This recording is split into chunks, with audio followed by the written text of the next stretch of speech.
The forest was quiet when Ethan arrived. He stood alone between the tall trees, a backpack on his shoulders and a bundle of tools in his hands. The city was far behind him now. No traffic, no noise, no people asking him for anything.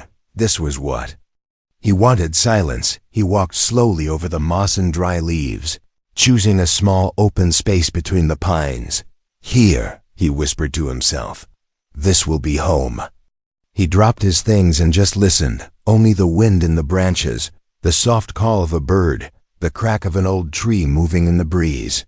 For the first time in many years, Ethan's chest felt a little lighter. He started to work. He cut small trees, stripped branches, and began to shape the first logs.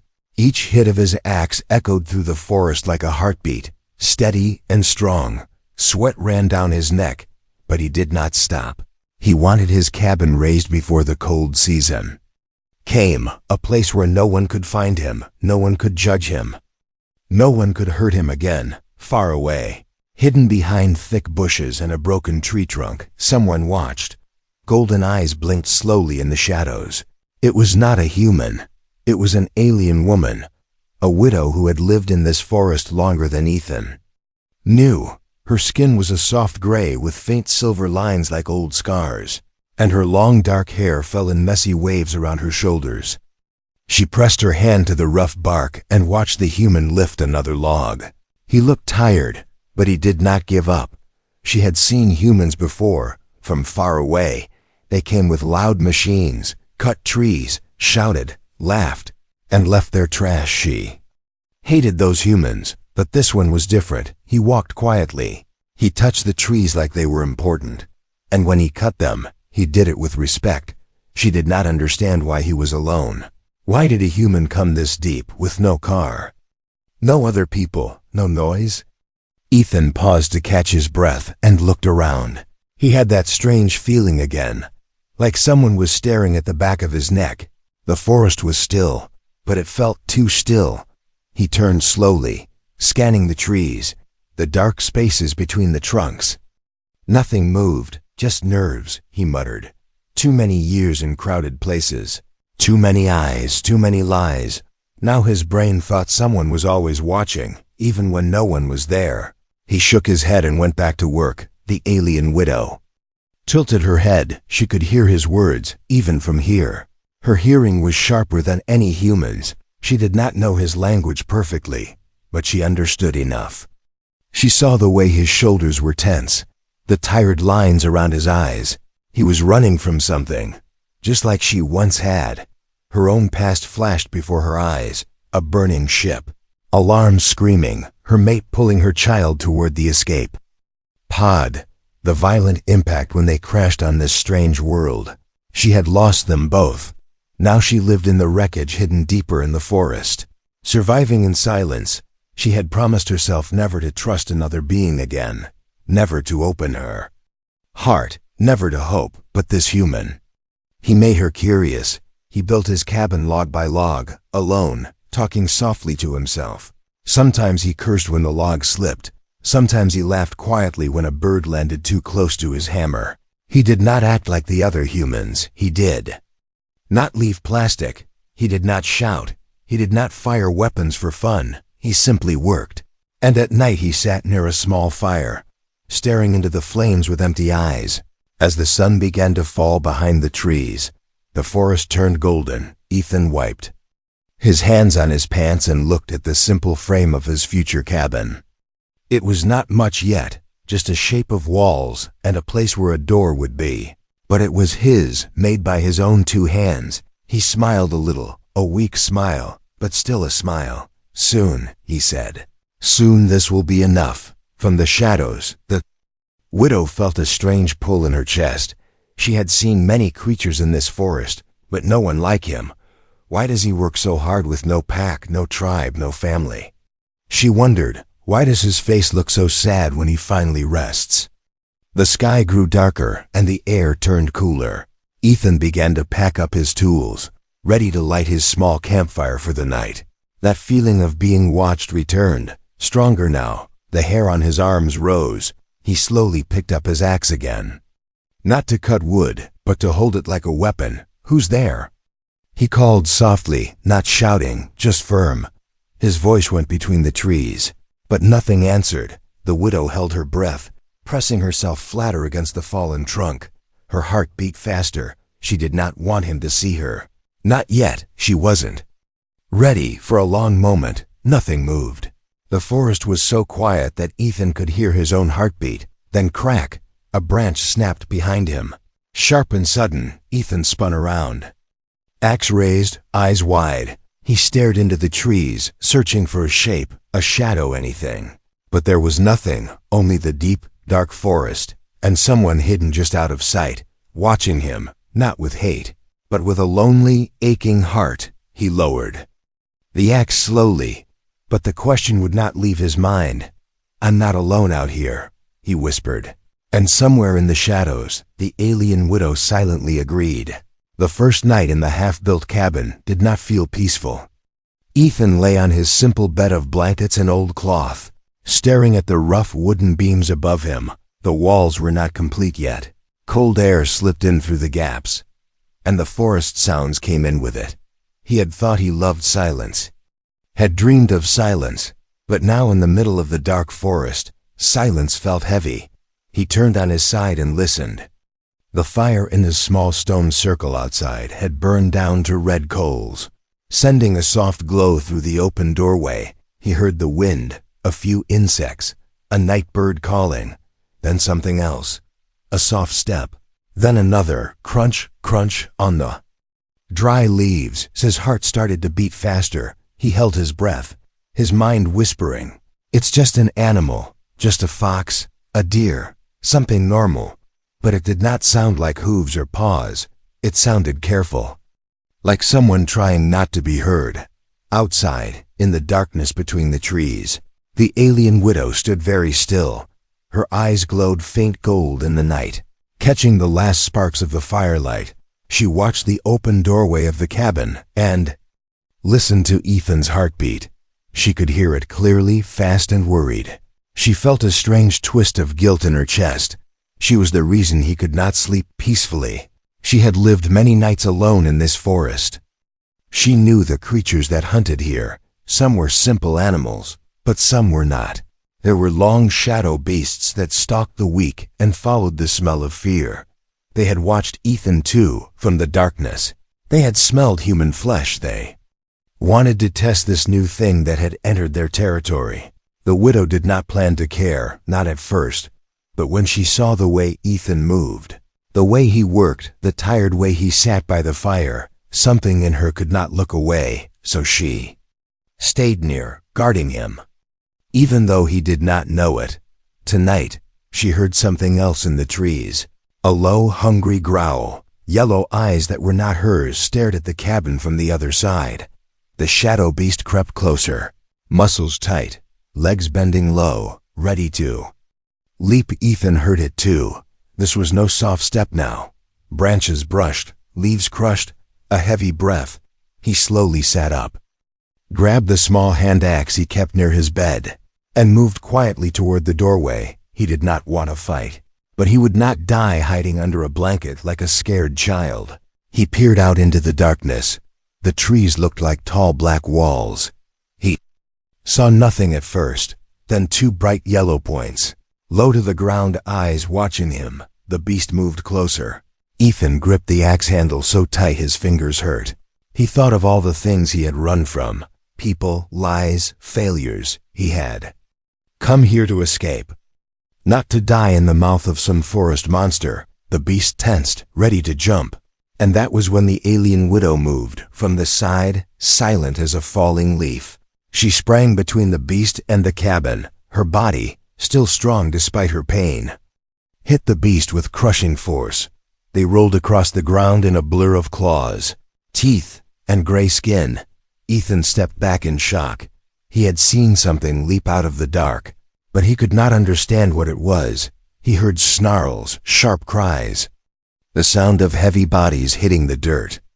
He stood frozen at the doorway, eyes wide, heart pounding. He saw shapes, a flash of gray, a flash of dark fur. For a moment, he thought he saw a face. Not human, not animal, something in between. Then the beast broke away and fled into the forest. Whining with pain, the other shapers staggered. The widow took a deep breath, feeling the sting of new scratches across her arms and neck. She looked once toward the cabin. In that quick second, Ethan saw her eyes, gold and bright. Their gazes met. His breath caught in his throat. "What?" he whispered. She turned and ran into the trees before he could step closer. He wanted to chase her, to see what had saved him, but his legs would not move. He just stood there, the axe hanging loosely in his hand, staring into the darkness where she had vanished. For a long time, he did not go back to bed. He sat by the fire and added more wood, listening to the forest settle again.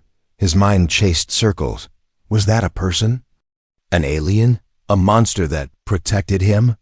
Far away, the widow reached her hidden shelter near the broken remains of her crashed ship. She leaned against a metal wall, breathing hard.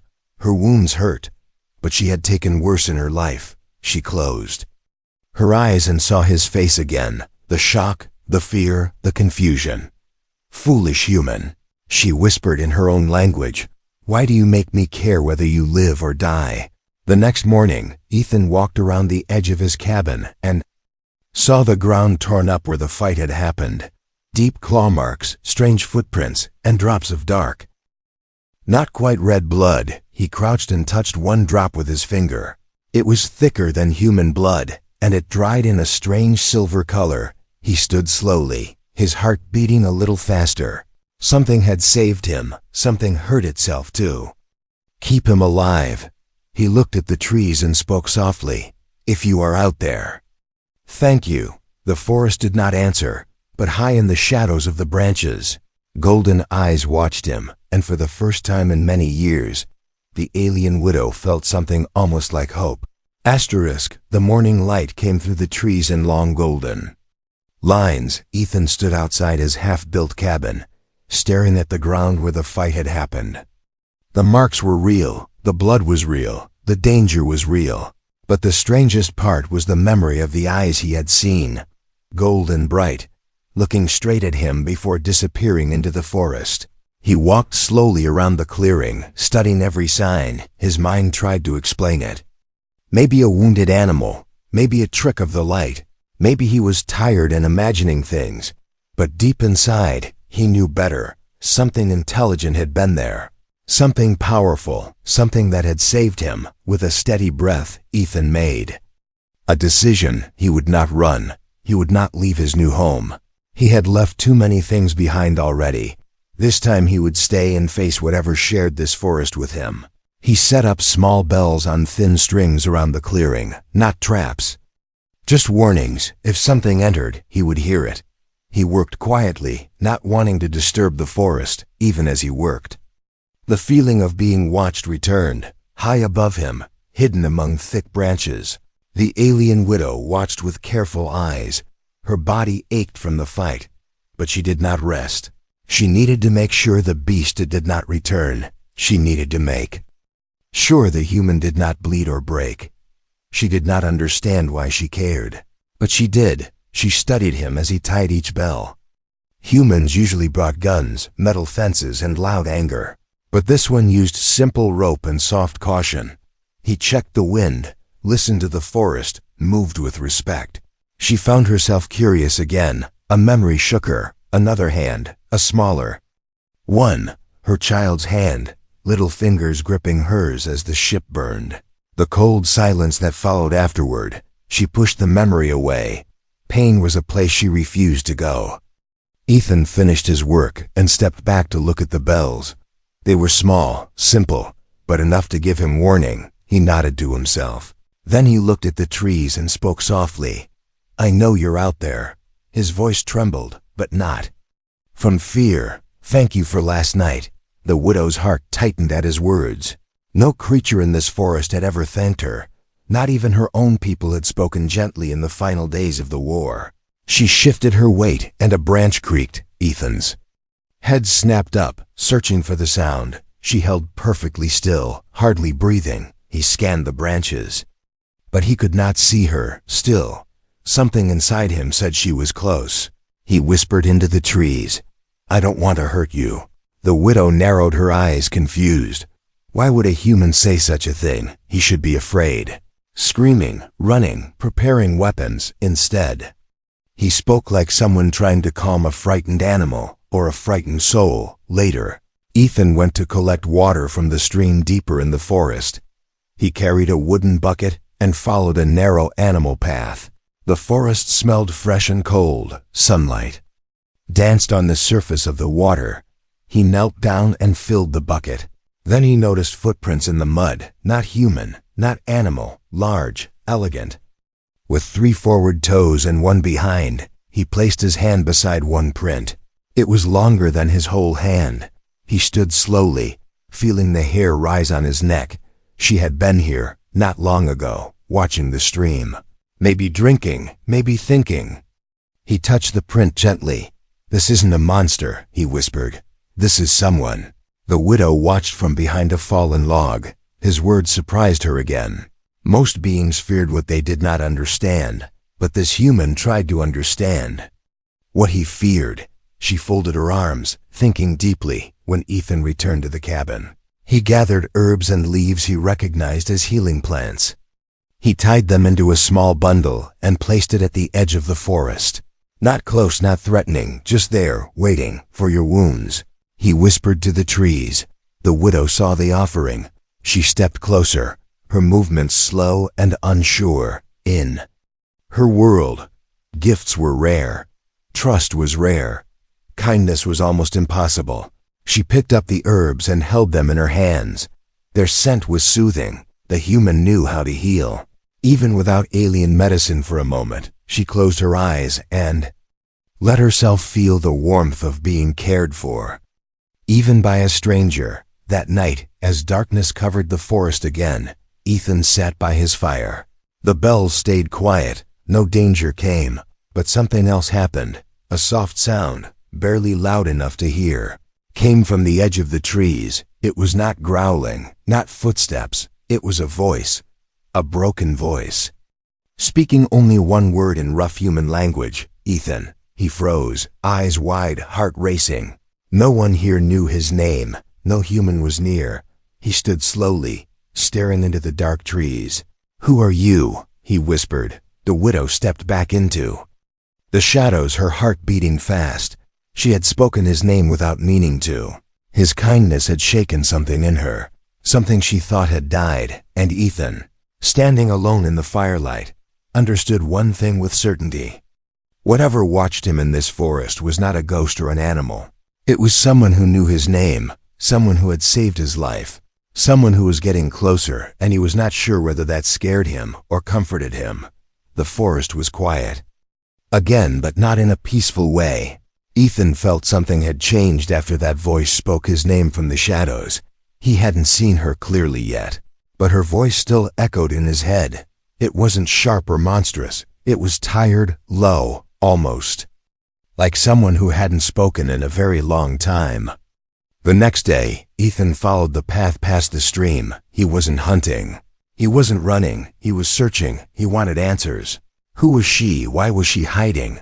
Why had she saved his life again and again? And now even spoken his name. He moved slowly through the thick trees, marking his way with chalk on stones and bark so he wouldn't get lost. He didn't know what he expected to find, but when he reached the edge of a deep hollow, he stopped breathing for a moment. Below him, in the shadow of a ridge, was wreckage, twisted silver metal, cracked panels, and a long dead campfire made of strange black wood. It was a crash site, hidden so well that even drones might miss it. A ship alien, without a doubt. He slid down the slope carefully and walked through the wreck. It wasn't fresh. It had been here for years, vines curling around broken walls and moss growing on what once might have been engines. He saw signs of life, though blankets stitched from forest plants, bowls carved from stone, and on one side, a small drawing scratched into a metal wall, 2 tall figures holding the hands of a smaller one. Like a family, Ethan stared at it in silence. That's when he heard the sound, a faint exhale, Like someone behind him had just stopped holding their breath, he turned slowly and saw her. She stood at the edge of the wreck, half in shadow. Her body was thin, but strong gray skin marked with pale scars. Silver hair falling loosely over one shoulder. Her golden eyes locked onto his, and this time, she didn't run. Ethan didn't speak. He didn't raise a weapon. He just stood there stunned, stepped forward one slow step. "You shouldn't be here," she said, her voice deep but soft. Ethan swallowed hard. "I wanted to understand," she narrowed her eyes, unsure if that was a lie. But there was no fear in his voice, only honesty. "Only curiosity. I saw the blood," he added. "I saw the fight, the way you saved me." Twice, she looked away. "That was foolish of me." "No," he said quickly. "It was kind." Silence settled between them again. Birds sang above. Wind moved through the wreckage. Then she spoke again. "This ship was mine," Ethan nodded. "And the others?" She looked at the drawing on the wall. "My mate, my child." Her voice broke on the last word, and she turned away. Ethan's heart sank. The widow wasn't just hiding, she was mourning. He stepped closer, slowly, carefully. "I'm sorry," he said gently. "I didn't mean to bring pain." She shook her head. "You didn't," she whispered. "It's always here." She sat on a fallen piece of metal, her shoulders heavy. "I kept them safe through the crash." "But the cold, the forest." "I couldn't save them." Ethan sat beside her, leaving space between them. He didn't say anything, didn't try to fix. "I've just listened," she continued, as if something inside her finally opened. "For years, I lived here, alone, hiding from other humans. They destroy what they find." She glanced at him. "But you built something." "I came here to escape people too," Ethan said quietly. "I didn't want to feel anything anymore." He looked at her. "Then you showed up. And I started to care again." She didn't reply, but her head dipped slightly. Her hands trembled just a little. "You don't have to stay in the wreck," he said after a moment. "I can build you something stronger, safer." Her eyes lifted. "To meet his, you would do that." "For me?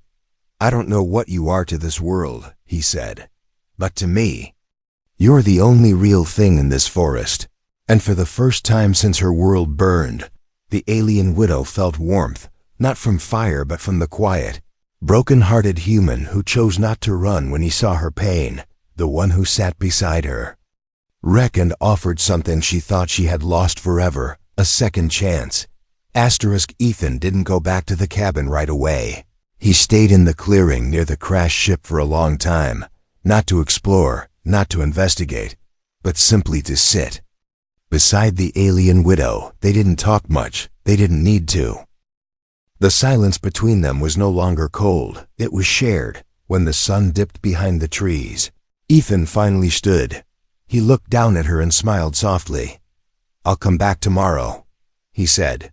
She nodded once, eyes still fixed on the small drawing of her lost family on the ship wall. That night, Ethan didn't feel alone.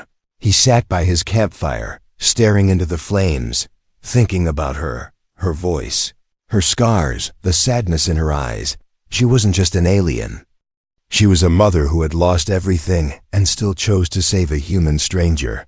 The next morning, he started cutting wood again, but this time he cut more, not for his cabin, but for hers. He didn't say why he didn't leave a note. He just arrived at her clearing, carrying bundles of smooth logs, stacked neatly on his back. The widow stepped out from behind the wreck, eyes narrowing. "What are you doing?" she asked. Ethan dropped the logs gently to the ground. "Helping," he said with a shrug. "I didn't ask," she replied. "You didn't have to," he answered. She didn't stop him. She just watched, arms crossed, as he cleared space beside the crash site. With every hammer strike, every beam lifted, she watched more closely. Even when she tried to stay hidden, her golden eyes never left him. At night, he would return to his own cabin, tired, sore, but satisfied, and in the morning, she would find the structure growing a shelter, strong and warm, not from alien metal, but from human hands. One day, while Ethan was sawing through a thick beam, he cut. His palm blood ran down his hand. he hissed, stepping back quickly, before he could react further. She was suddenly at his side. She grabbed his wrist with surprising gentleness. Her touch was cool, calming. She pulled a folded leaf from her belt, crushed it between her fingers, and pressed it to the wound. He stared at her in silence as she worked her. Face was close to his now. He could see the small lines on her skin, the tired strength in her jaw, and something he hadn't noticed before, the same grief he carried in himself. She looked up. "You bleed too easily," she said. He gave a small smile. "Humans are soft. I noticed," she replied. But this time, there was no harshness in her voice, only quiet teasing. As the days passed, they began to speak more. He told her stories of Earth, of machines, of music, of rainy cities and clear deserts. She told him of her people, of stars, war, love, and loss. At first, their stories were short, stiff, but they began to grow longer, like vines wrapping around broken walls.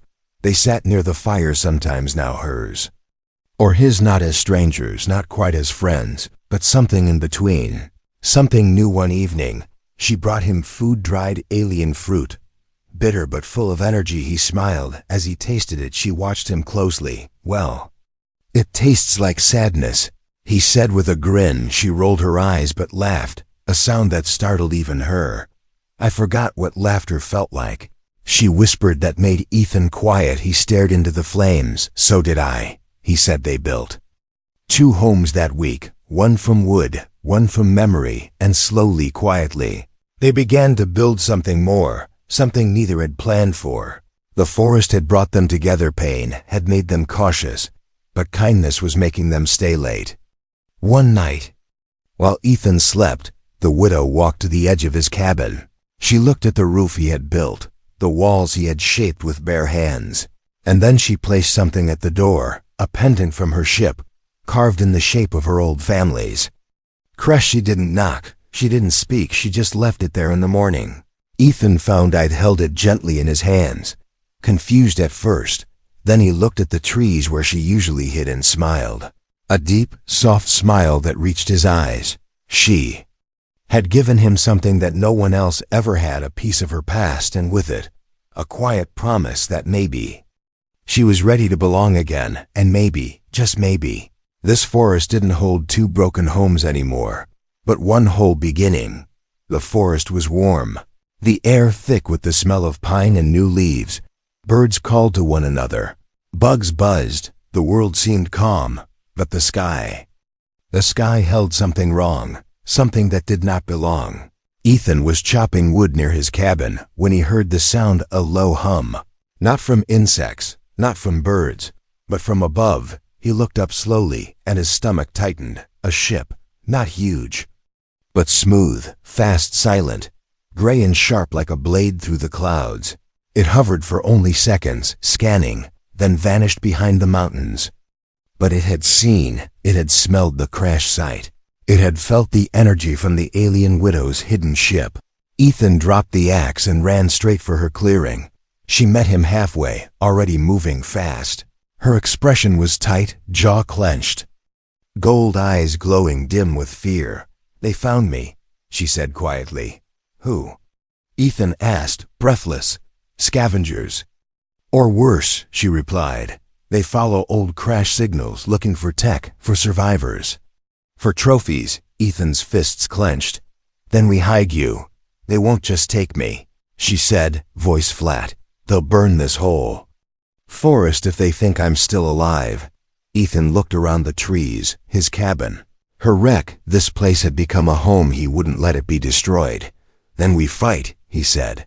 The widow blinked, shocked. "You would die for this?" "I already lived through a life I didn't want," Ethan said. "This is worth more." That night, the forest changed. It didn't sleep. The animals hid. The wind carried a strange static in the air. The ship returned, not alone this time. 3 dark drones flew through the treetops, silent but fast. They scanned, hovered, searched. The widow led Ethan to an old cave near her crash. Inside were parts, tools from her people, scraps of armor, broken tech. She moved quickly, building, shaping, reprogramming small devices. Ethan helped with what he could, cutting logs for traps, shaping spikes, laying nets. They worked through the night, no words, just motion. Their bodies were tired, but their spirits locked together like stone and mortar in the morning. Ethan stood near his cabin, hiding under camo netting. He held a spear he had made from a sharpened shovel and part of the widow's wreck. He breathed slowly, listening to the soft wind. Then the humming returned. The ship hovered over the forest, and the drones dropped lower. They saw movement near the old crash. The widow showed herself, not to surrender, but to distract. She led them away, deeper into the trees. They chased her, scanning, calling out in metallic voices. Subject located. Prepare retrieval. That was when the forest fought back. Ethan's traps sprung nets, lifted drones into trees. Spikes snapped up from the ground. He moved like a shadow, knocking one drone down with a swinging log. The widow used a device that exploded in a flash of magnetic fire, ripping another drone apart. And that her own drone remained. It fired at her, catching her shoulder with a grazing burn. She screamed and fell to her knees. The drone moved closer, charging a second blast. Ethan didn't think, he just ran. He tackled the machine with all his weight, slamming it into a tree. The energy core hissed and glowed. He grabbed a rock and smashed it into the metal again and again until the light died out. Smoke filled the clearing. The forest fell silent again. He turned to her. She was on the ground, bleeding but alive. He ran to her side, lifted her carefully. "You're safe," he said, his voice cracking. "You're bleeding." She whispered. "So are you," he replied. They laughed softly. Both broken, both breathing hard. The ship in the sky didn't return. Their trap had sent out a false signal. No life found. Area cleared. They had won, but not just the fight. They had protected something far more rare, each other. That night, they sat side by side, both bandaged, both quiet. The fire crackled gently. Her head rested lightly on his shoulder. "You stayed," she said.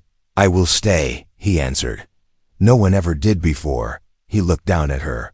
Then they were all fools, and above them, the stars blinked softly, as if even the galaxy paused to watch the bond between a lonely widow and the human who chose to stay, even when the sky turned against them.